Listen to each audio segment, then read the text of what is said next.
working on it in early 2018 as a way to deal with the grief after the loss of my children.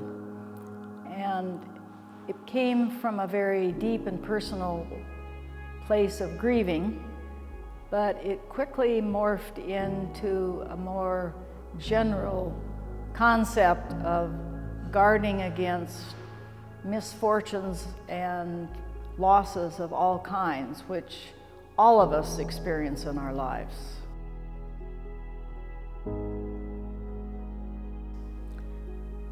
Objects talk to me all the time.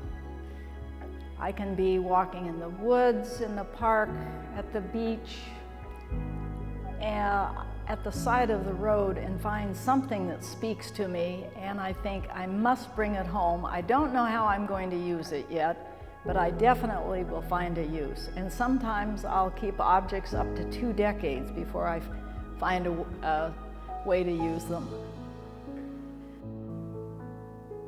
I would like the viewer to know that the artist's creation and the artist is only 50% of the whole thing, and that the viewers are the other 50%. What viewers bring to it, their thoughts about it, their interpretations of the guardians are very important.